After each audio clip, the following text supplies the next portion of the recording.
him. Rival's got to try and do something here in the picks and ban phase. We do see Terra banned out right away.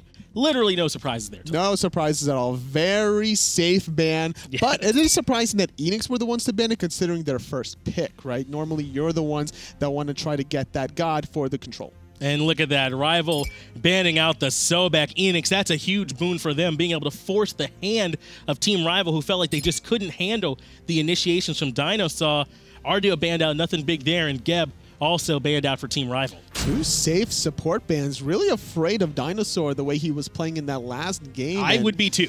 Honestly, everyone from EANIX has just been playing out of their mind, and I feel there needs to be more pressure from Rival in this game because I wasn't seeing anything in the early game from their jungler at Rival. It was just kind of roaming about, trying to get farm, wasn't making the plays happen. The Camazotz was not high impact for EANIX in the last game, as Awilix once again picked up for EANIX, and they still have the Sun Wukong to give them plenty of setup. We also see Kukulkan and Athena locked in for Rival, so they got plenty of control on their side too. That's a lot of control right there with the Kumbhakarna. Also, good idea to have it for the Mighty Yawn. Not only do you mess somebody, but you get that anti-attack speed. So Rival are going to have to be careful about their itemization against that god. Nemesis is the selection. It's going to be able to melt that support. That's a really good pickup, particularly against the Kumbhakarna. Someone that Nemesis can isolate very easily and take down. But think about it from EANIX. With the way that they still have the support and the dual lane together, Kumbhakarna is high pressure over there. Oh, absolutely. He's going to be looking for a lot of setup. Even if he necessarily can't find the initiation pull from the Awilish, he's going to be looking just to mess somebody for a long period of time and allow Awilish to almost set up herself. Once again, we see that Nox ban come out. I believe Rival banned it last game as well, or at least Nox was banned. So that's a lot of control from the mid lane that they're not trying to deal with in this game. In particular, they want to make sure that their mid lane has something that they can handle as Team Rival. That's right. Rival did ban that away in the beginning of the first phase. Really trying to focus out 50-meter fly, but he wasn't too worried. He looked pretty comfortable on that Raijin. Building Book of Thoth early normally means that the enemy team is going to try to punish you for that, right? You don't have that mobility to escape any sort of aggression, but Rival were just too staggered. And that just comes back to Rapio's pressure in the early game when the Camazotz, which we said, just really wasn't there. Looking for some more impact from him in this game as Vulcan gets locked in for Rival. That's a lot of damage. It's all about the setup from the Athena. Normally you're looking for potentially a Scylla, but it's Rival that bans Scylla instead, despite them having the next pick whenever your second pick after the banning phases, you're the one with the next one. And Vulcan is more comfortable, I would assume, for Rival. And it looks like Rival really thought that it was Dinosaur on the Sobek that was the problem, because they've let EANIX have literally everything else they had last game. Raijin, Ram, Awilix, Sun Wukong. They say as long as that Sobek's not there, then Awilix isn't going to be as much to worry about as they lock in Hu Yi. Well, Rival are going to have to change things up because the only thing EANIX changed was that one support. So the play style needs to be explosive out of the second place team from the Summer Valencia Champions. And EANIX here sitting atop 1-0 over Team Rival, coming out looking like veterans really in that last game. The way they were able to make those calls, the way they defended the objectives, the patience that we saw them playing with to set up those picks. If EANIX can continue to play like that, they're going to be really strong in the split. And Rival did punish them a little bit for doing the early objectives, finding a kill after the Gold Fury, finding a kill after the Portal Demon. However, it just wasn't enough. It was just still too early in the game. But this time around, Rival are not going to go for this Fafnir physical hunter, magical hunter comp. They're going to run for more of a traditional support initiation style, which I like better here. Watson and Jacob HL should be holding hands in hand everywhere they go in the jungle.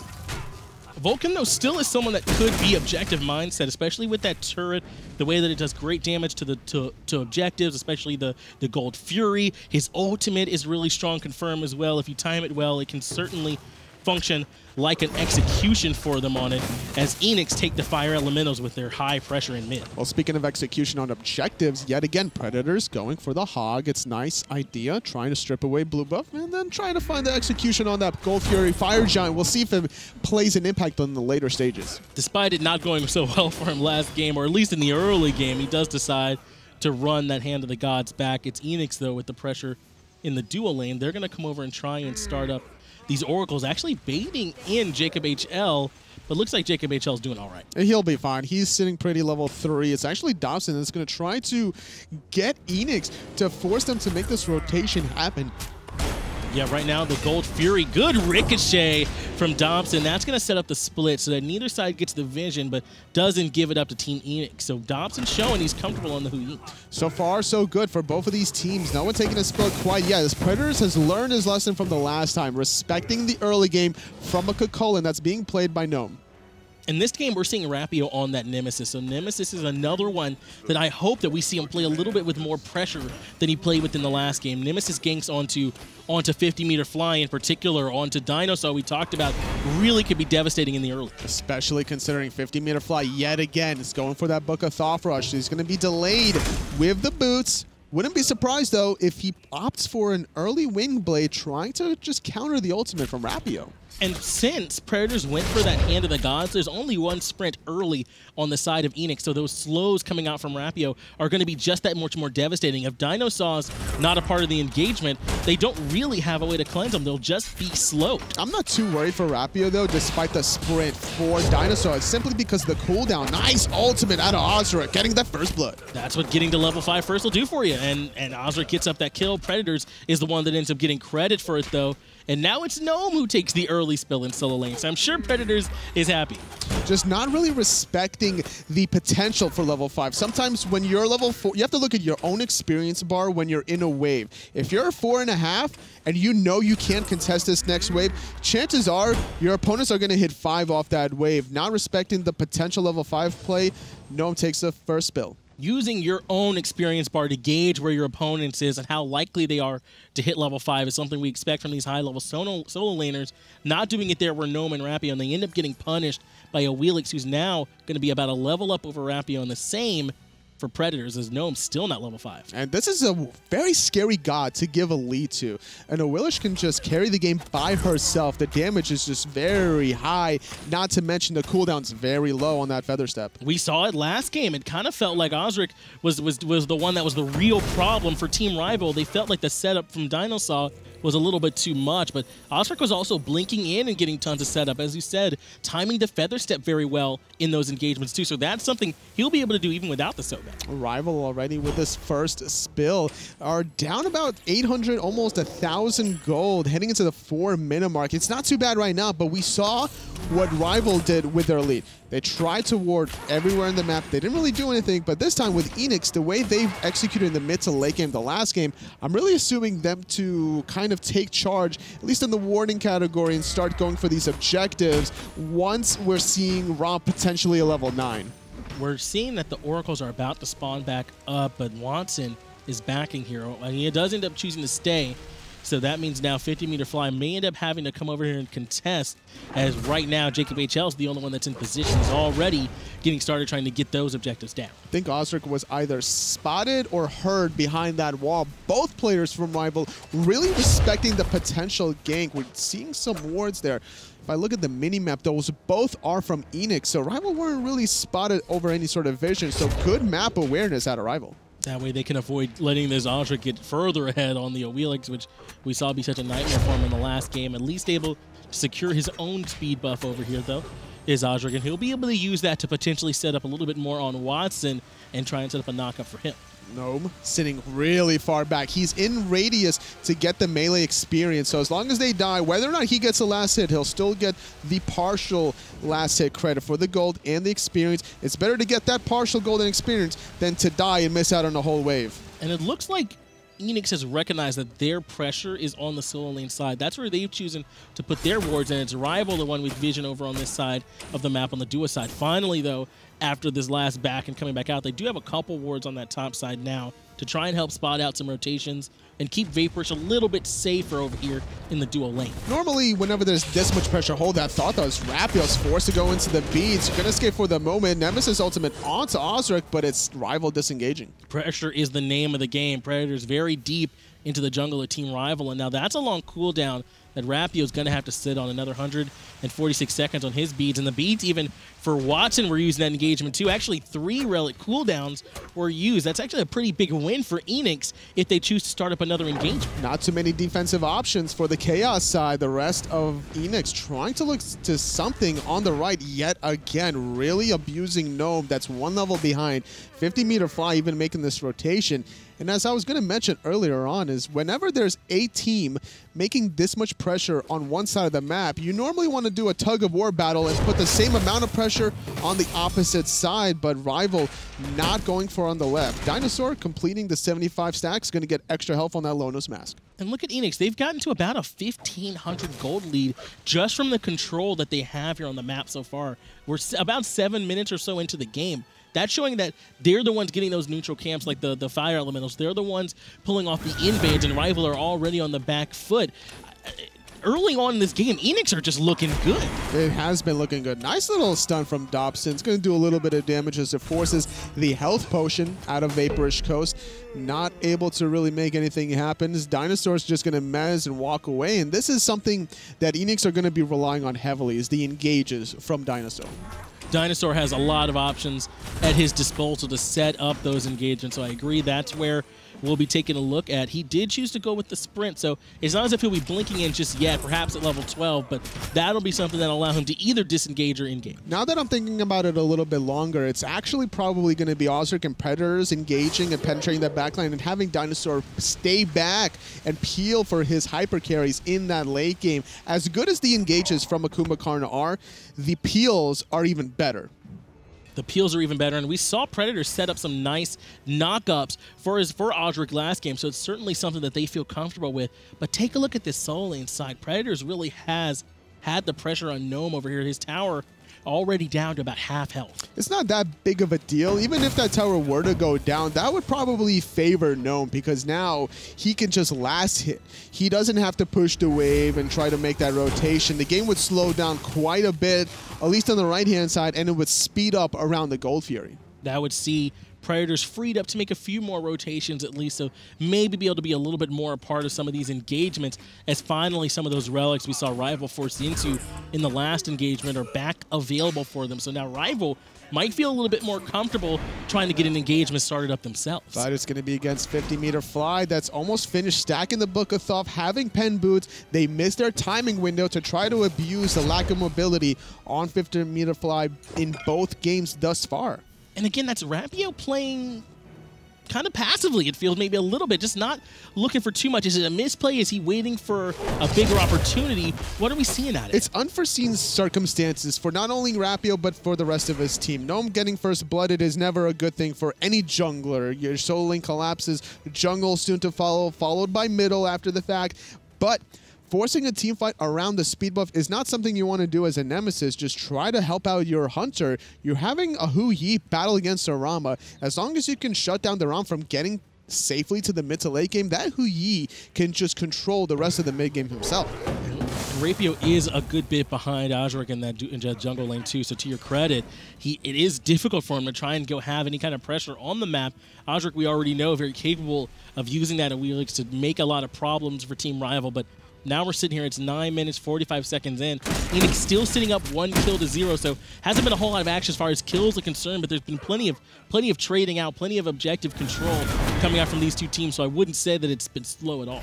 Not at all. Predator is still going to be looking to abuse that Hand of the God, as he was kind of roaming earlier, trying to look for sort of invades. Didn't have the exact timing of the speed buff, fortunately, for Rival, so they're going to secure this objective. Being very cautious, though, as the blue buff is about to respawn. Knock up onto Jacob HL, does set up the pull coming out from a EANIX. The damage one more time at a 50-meter fly was good. That lets Ozric get the credit, and they're going to continue going in on the Gnome. 50-meter fly is coming up huge in this rotation. 2 quick kills go the way of EANIX, and they even take the blue buff. This is the damage you have to respect out of Raijin. If left unchecked with fully stacked Book of Thoth stacks is just so evident and clear what an impact this mid laner can do. First objective is actually going to be the Portal Demon, really recognizing that Dobson, only level 12, can't solo the Gold Fury by himself. There's no risk for EANIX to go for this right side objective. And without any vision on the Portal Demon, Watson couldn't have timed that ultimate any better. He just threw it out because he knew they were over there, but it ends up being too late. So that's a cooldown that they won't have. But they are grouping up around the Gold Fury, at least for the Oracles.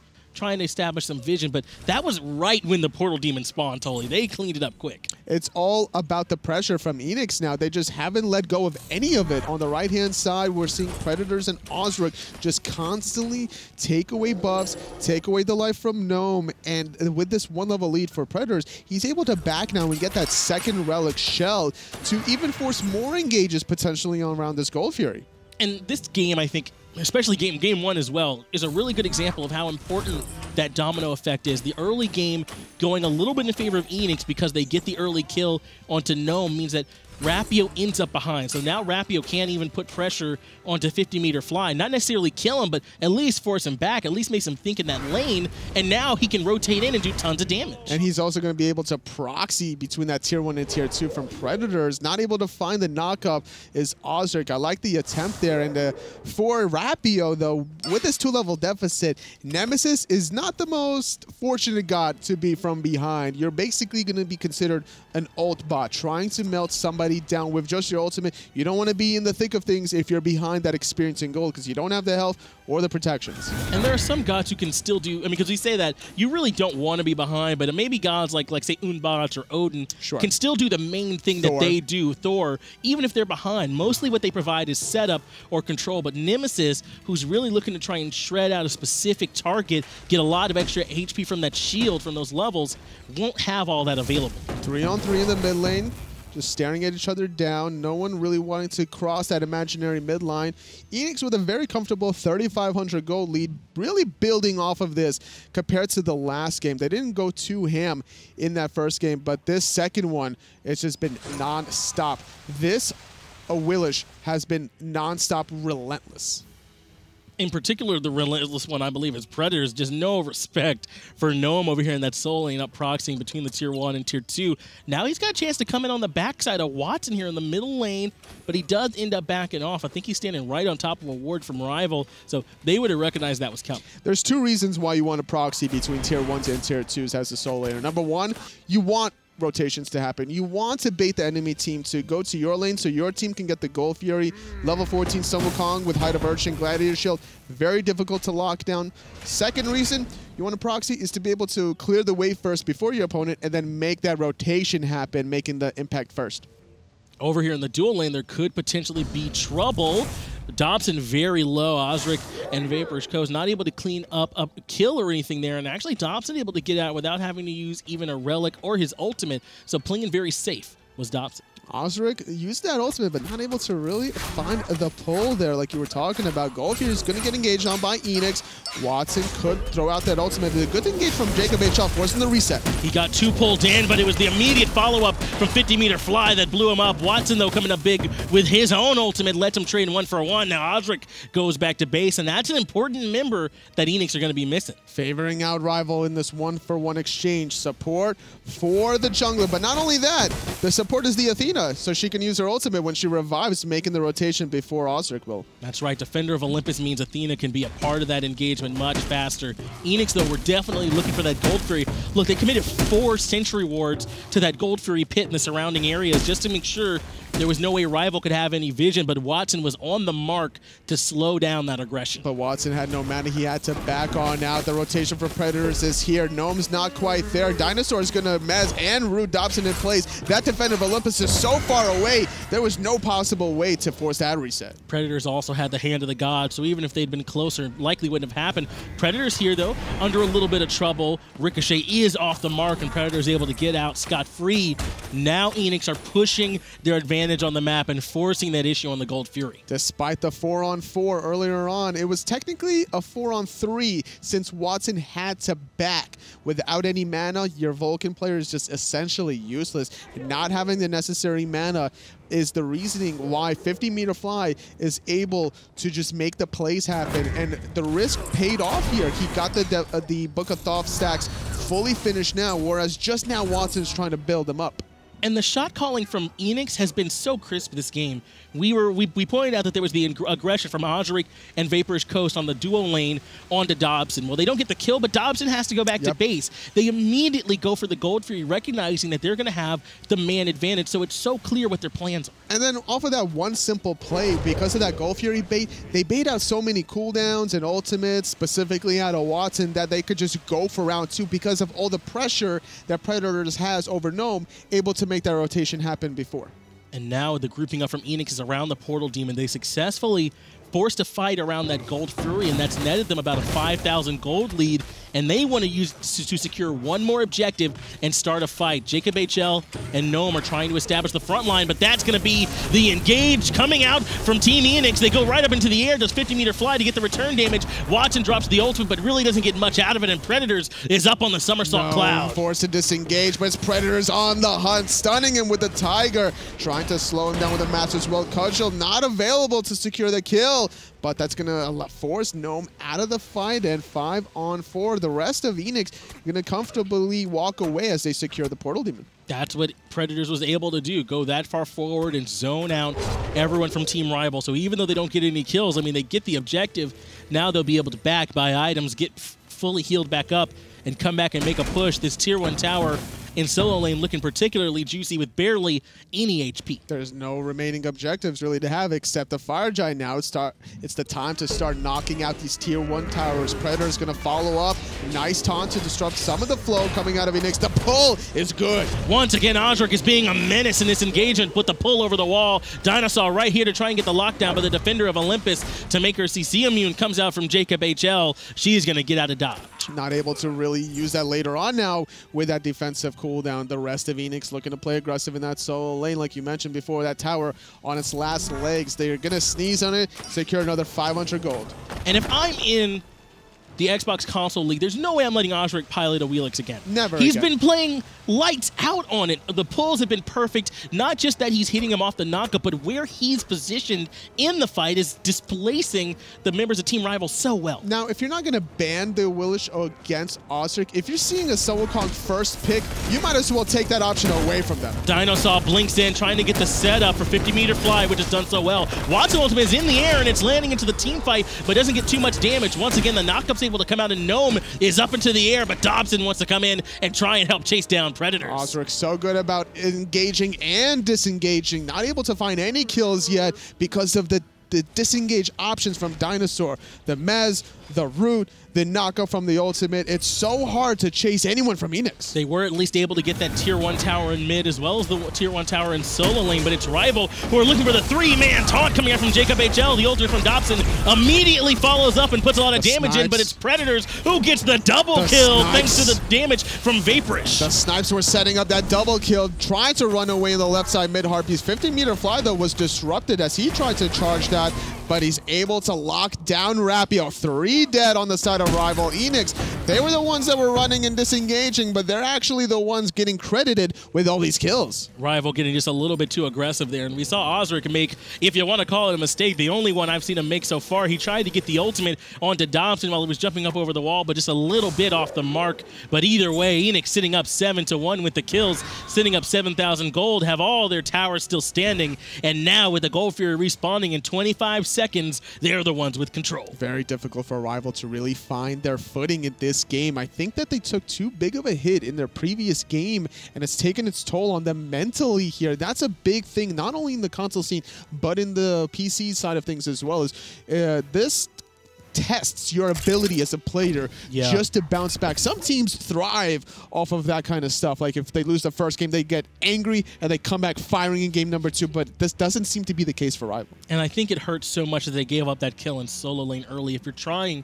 to reestablish that mindset, if they hit level 5 that half second before you and that sets up the kill, that's something that I don't want to say I'm in their heads, but it certainly can be a frustration factor. I don't know what Rival is doing, but they didn't eat their Wheaties in the morning. That's what I'm seeing so far. And EANIX certainly have. They're just dominating not only this game, but the previous one. If you're just joining us now, this is technically week number 1 of Europe, and then after this will be week number 3 from North America. And it's not just been excellent mechanical play from EANIX, but their shot calling and the way they're stretching the map has been excellent so far. Now, they're the ones with position as the Gold Fury has spawned. Everyone from Rival is at least back and alive, but look at this. Rapio is way on the other side of the map as this Gold Fury is already below half health. Dinosaur doing a good job zoning, mezzing out Jacob HL, forcing the reset for the moment because they want to get the damage off, finding the pull. Jacob HL, nowhere to go. Jacob HL gets deleted, and Gnome is the one trying to establish a front line, but look at Vaporish Coast. He's not afraid to go in and put out the damage. Gnome does find a big return kill on the Azric, who's been one of the strong players for EANIX, but the Gold Fury is still here, and EANIX are still looking to start it up. Great pick, but it wasn't until they found the kill onto Jacob HL earlier on. There needs to be really quick on the draw here because Jacob's respawning in 10 seconds with that ultimate. Vaporish forcing the Gold Fury while Dinosaur is still zoning. Here comes some more damage. They did force out Watson's ult, though, in that last pull, so they won't have their best way to try and contest. Far forward is Predators. He actually ends up getting taken out, and there's that Defender of Olympus crashing in. It looks like it wasn't quite enough, but Dinosaur gets pulled back into the damage from Team Rival. They're looking to try and clean up a kill. The Sleepy Time passive is procced, but it's not enough. The Gold Fury going the way of EANIX, second one of the game, still extending their goal lead slightly to that 7,000 marker. With those two return deaths, though, from Dinosaur and Predators, Rival now with a 5-on-3, feeling a little confident to go for Fire Giant? They're moving over to that solo lane side of the map, but the Portal Demon, which would have probably been their preferred target, is just not up just yet. So they recognize they can't contest against 50-meter Fly and Osric, who just respawned on the Fire Giant. They just back up, try and take those 2 wins, which we did see a little bit of a dip back down that gold chart from those kills. A little low in the health category, wanting to play it very safe. Unfortunately for Rival now, they don't get anything off of these 2 deaths. Not a tower, not the Portal Demon, yet again. And no one stuck around, Totally. Everybody from Team Rival backed, and EANIX just take the Portal Demon. And the problem is, like, if you're going to have somebody stick around, you have to have somebody that can stick around and find the steal. So Jacob can't do both. He can definitely stick around to set up the steal for Watson, potentially, but he was too low. No way for Rival to contest that Portal Demon. EANIX get one more objective across the map, essentially for free this time. Now they're free to go back, get those items up. I mean, some of them had to back anyway, but now they'll be able to come back in and have the positioning around the Fire Giant because we're 22 minutes into the game, and Vaporish Coast is certainly capable of DPSing this guy down. He's been the quiet underlying story of this whole set. He's just been doing his job. This substitution between Welsh Beast Q and Vaporish Coast has been working out for EANIX. Just leave him alone to farm 1v1, put the pressure on in the solo lane, allow Predators to make these rotations happen, and start collecting your objectives. Fire Giant already very close to being taken down, and they do end up securing it. Jacob HL ends up getting knocked up by Dinosaur just to make sure that he can't be a part of that engagement. Blink in from Osric, gets the pull. He waits just long enough to give his team time to show up. Vaporish Coast gets credit for that kill already, a 5v4. Even using the Aegis to prevent the damage from Watson's ultimate. The rest of EANIX with a 5-on-4 advantage, and Fire Giant are going to look to strip away these towers. And I love what 50-meter Fly did there. Despite Dinosaur zoning, he used the ultimate 50-meter Fly not to damage the Fire Giant, but just to use the fear and the taunt to prevent anyone from Rival to get closer to steal that one. Totally. There's no way I'm letting Osric play this at EANIX again. He's lights out on it. You see him maximizing the crowd control by knocking up Jacob HL, but waiting till he's just about to land again, then pulling him and his team. That was important, actually, for his team to be able to catch up and be able to put in the DPS off that crowd control. Jacob HL now taken out, Tier 2 Tower now taken out, and Team EANIX firmly in control with an 11K gold lead. Osric is just a walking highlight reel at this point after this game. He is setting up the action and finishing it off, despite his scoreline not looking the best this game at 1-2-7. His last game performance was just remarkable here, and he's still making the plays happen. He's so far ahead of Rapio, 2-level lead. And for Rival, with this little bit of a deficit, or a little bit, 12,000 gold of a deficit, it's looking dicey to defend their last remaining towers in the dueling. EANIX is playing perfectly as a team. I believe you said it earlier, but it feels like they're all just doing their job. I mean, right now, with the way the meta is, you talked about how Vaporish Coast is able to come in and just sort of do what he's supposed to do. There's not a huge amount of focus on your AD carries through the early game, so let Osric, let 50-meter Fly, let Predators be the ones that move it through the early game, and Vaporish comes in, he's in a strong position to burn objectives, to put DPS in, and he's done everything we can need from him. And something Rival could have done in this game was allow Dobson to be aggressive 1v1 and then rely rely on Jacob's global ultimate to tip the tides in a 2v1, but Rival, yet again, not playing to their comp. Now the call seems to be from EANIX, the tier 2 tower, the only one remaining for Team Rival. Osric lurking in the jungle, looking to see if he can knock anyone up or blink over. He does have that blink available to try and set up a kill, but it's not even necessary. Rival choosing to defend on the Phoenix. Those were two options you listed, but the third one also was Predators potentially finding the setup play for him to pull an unexpected victim and isolating him from that team fight, and knowing how much of an advantage Osric has. Doesn't matter who he pulls in that little cove, he'll find the kill by himself. He's got those kin size finished off, so he'll be chunking through even healthier targets like Jacob HL and Gnome. And at this point, EANIX are looking to try and make this push into the Phoenix. This is the perfect one for them, all the way on the duo lane side, away from that Fire Giant. That way, Rival will have to split focus between the Fire minions and defending the objective if they feel like they can. EANIX, they don't even want to commit anybody in the mid lane. They're feeling so confident that they have this in a bag. Normally, you want to split one person in the mid, but not EANIX. They got the blinks, they got the engages. One more time, Predators gets the knock up, and that leads to the pull from Osric, but it's actually the turnaround from Team Rival that gets him blown up right away. But Vaporish Coast, there he is, showing up, getting a quick double kill. Now he's left to put DPS into the Phoenix and try and bring it down. What a way to introduce yourself to the SCL as Predators takes a third Rival victim onto Gnome, 3 dead. Left Phoenix is going to get demolished as well. Dobson trying to do what he can to hold this for the moment. It's just not enough. Predator is going to take the aggressive option and rotation in the mid lane. A lot of minions on the right-hand side if they wanted to make that rotation, but trying to go from left to right instead. Go right to that middle Phoenix, and Vaporish Coast raining in those damage, hitting for like 139 every time. That Phoenix didn't stand a chance. Good Magma Bomb over the wall for Watson, but it feels like too little, too late, as EANIX are now choosing to back off. They got what they wanted. No need to hang around. Fire Giant just fell off. It'll be respawning in about 50 seconds, and they'll be ready with Osric in tow to pick it up. Key word, Fire Giant no longer available around their ways. Had that been, maybe they pulled the trigger on that last remaining Phoenix, considering there was still a couple of dead members from Rival, but playing it very safe and very meticulous is EANIX. They're calculating all of their options and taking all the safe ones. And as soon as we start talking about Vaporish Coast, he's the one that comes up big for them in that team fight. Predators goes in with that Oxform, gets the knockoff for Osric to pull him back in, but he gets blown up right away, and it's up to Vaporish Coast to follow up, and he does. And that's why you pick the ROM, knowing that you have the initial burst damage to get all these setup kills. You're basically expecting your Hunter to find these cleanup kills. That's why there's a lot of comps that will rely on Nemesis, ROM, Ao Kuang, ROM. Find the cleanup, find the burst, get your W. And with 2 Phoenixes down, there's no way for Team Rival to contest this Fire Giant. It's going to go down uncontested. The Phoenix in the solo lane side very likely will be the call for Team EANIX, as all 5 members are rocking that Fire Giant belt around their waist. That's a belt totally I wouldn't mind having. Absolutely. EANIX are looking like they were the ones that were in Valencia in the summer split. Rival are just asleep, I feel like. They're just rolling over in their grave. Only 5 kills this game, 12 for EANIX. And with this kind of a lead in Fire Giant for another 3.5 minutes, it's good enough to probably close this one out. And despite the 1-3-8 from Osric, he's up 3 levels on the Rapio. Despite everything else we've seen, Dinosaur is up 3 levels on top of Jacob HL, and I think that's a big part of what's happening here in this game.